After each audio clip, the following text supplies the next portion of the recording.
वेगवेगळ्या गोष्टी ज्या जीवन मरणाशी संबंधित नाहीत त्याच्यावर आता फार जास्त चर्चा करू नये अधिवेशनामध्ये त्या गोष्टींवर चर्चा करा ज्या जीवन मरणाशी संबंधित आहेत, ज्या लोकांच्या म्हणजे कष्टाशी संबंधित आहेत। त्याच प्रकारचं आजचं हे आंदोलन आहे, ज्या आंदोलनामध्ये लोक 18 वर्षापासून नोकरीवर आहेत, समग्र शिक्षा करार कर्मचारी म्हणून वेगवेगळ्या कॅडरमध्ये आहेत। इंजिनिअरिंग कॅडर आहे, नॉन टीचिंग कॅडर आहे, डेटा एंट्री ऑपरेटर आहे। झालं काय तर एकनाथरावजी शिंदे साहेबांच्या सरकारच्या काळामध्ये आपण बघितलं की ज्यांनी 1 वर्ष नोकरी केली त्यांना कायम करण्यात आलं नगरपालिका सेवांमध्ये, कारण करोनात नोकरी केली म्हणून। झालं काय तर एकनाथरावजी शिंदे साहेबांच्या काळामध्ये स्पष्टपणे किती लोकांना नाही, त्यापैकी किती लोकांना कायम केलं? 3105 लोकांना कायम केलं। 2 वर्ग निर्माण करण्यात आले। सर्वोच्च न्यायालय स्पष्टपणे सांगतंय की एकाच जर वर्गातले लोक असतील तर त्यांच्यात विभागणी करून डिस्क्रिमिनेशन करू नये। मग आवडती नावडतीचे लोक आहेत का? त्यामुळे मला असं म्हणायचं आहे की भाषा ही कोणता भाग आहे नाही आहे, म्हणजे काय म्हणतो ते नव्याने वेगवेगळे दुसरे चित्रपटावरले विषय, त्याचबरोबर वेगवेगळे म्हणजे प्रांतीय लोकांनी इथं राहावं की ना राहावं ह्या सगळ्या विषयांवर सरकारला आव्हान आहे, त्या विषयांवर फार चर्चा करू नका। ज्या विषयांमध्ये जीवन मरणाशी संबंध नाही आहे, कष्टकऱ्यांच्या विद्यार्थ्यांच्या प्रश्नावर विचार करावा।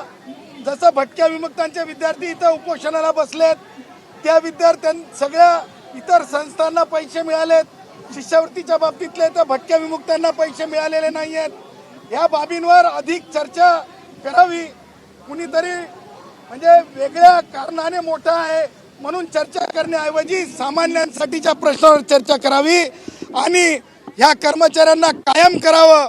या कर्मचाऱ्यांचा जो खंड आहे तो क्षमापन करावा। त्याचबरोबर जी पदं रिक्रुटमेंटला नाही आहेत, रिक्रुटमेंट रूल तयार करावा असं मी सरकारला आव्हान करतो आणि तातडीने हे निर्णय व्हावेत असं देखील आव्हान करतो। तुम्ही एकनाथ शिंदेच्या आवडते आणि नावडते अशा पद्धतीचा आरोप नक्की केला आहे, नक्की काय आहे त्याच्यामध्ये? कोण आवडते होते, कोण का नावडते झाले? बघा, सन्माननीय उपमुख्यमंत्री एकनाथरावजी शिंदे साहेब त्यांच्या कार्यप्रणालीवर प्रश्नचिन्ह नाही आहे, परंतु त्यांच्या हाताखाली घाटेसारखे अधिकारी होते त्या अधिकाऱ्यांनी फार गडबडी केलेल्या आहेत। एका भेटीमध्ये मी त्यांना देखील शिंदे साहेबांना ही गोष्ट सांगितली होती की कष्टकरी कर्मचाऱ्यांमध्ये दुपळी नको, कोणत्याही अधिकाऱ्यांनी लालसा ठेवू नये।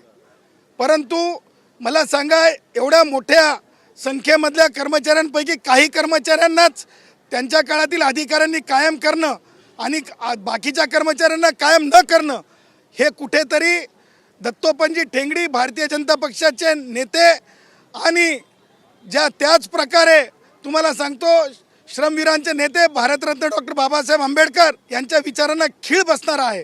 त्याच्यामुळं माननीय मुख्यमंत्री देवेंद्रजी यांनी संविधानिक दृष्ट्या सर्वोच्च न्यायालयाच्या दृष्ट्या विचार करावा आणि या कर्मचाऱ्यांना कायम करावा असे मी त्यांना आवाहन करतो। अजूनही पाहायला गेलं तर मुंडे असतील, अजूनही राजीनामा झालेला नाही। विरोधक जे ते आहेत अनेकदा वारंवार प्रश्न उठवतात। मी सांगतो जे विरोधक आहेत म्हणजे काय नाव ते नागपूरचे वडेट्टीवार आणि आमचा इथला ठाण्याचे आमचे आव्हाड, तुमच्या दोघांनाही सांगतो ओबीसी तुम्हाला रस्त्यानं फिरू देणार नाहीत, अशा प्रकारची चूक करू नका। आता थोडं तोंडाला आवर घाला, हे चुकीचं आहे। तुम्हाला मी सांगतो एखाद्या भटक्या विमुक्त माणसाला चार्ज फ्रेम झालेले नाहीत, कायदेशीर संहिता थोडी समजून घ्या। चार्ज फ्रेम नसताना तुम्ही कोणाचे राजीनामे मागू शकत नाहीत। मला सांगा कोर्टाने चार्ज फ्रेम केलाय का? त्याचबरोबर सकृतदर्शनी आरोपी म्हणून पोलिसांचं त्याच्यात हे आहे का? रेफरन्शियल डॉक्टर असू शकतं, रेफरन्शियल पॉलिटिशियन असू शकतं, रेफरन्शियल पत्रकार असू शकतं, referential can't be treated as a accused, हे तत्व आहे। आणि मला असं वाटतं हे तत्व सर्वांना अभिप्रेत आहे, सर्वांना माहिती आहे।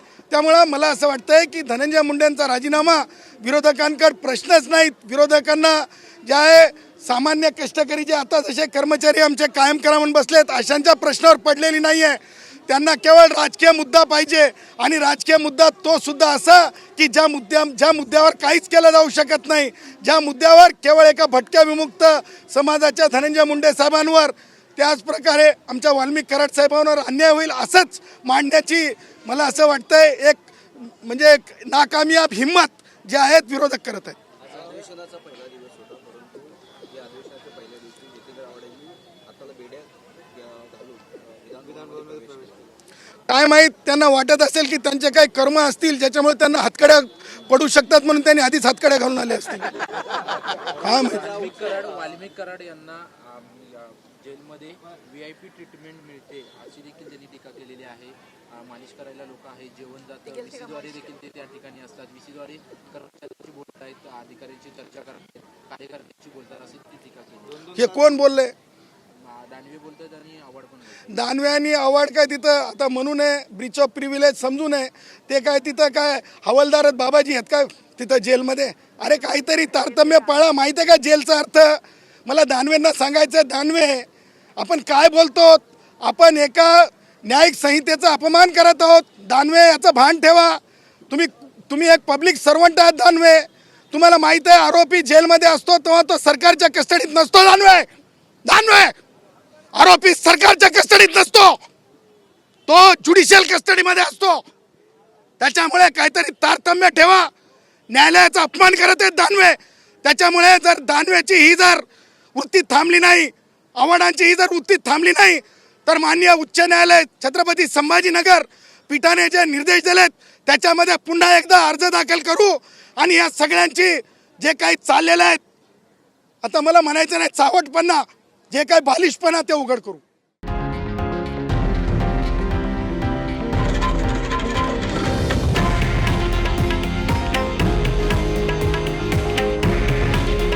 हे आहे देशातील नंबर 1 न्यूज नेटवर्क आणि आपण पाहत आहात TV9 मराठी. काळजी तुमची, हित महाराष्ट्राचं.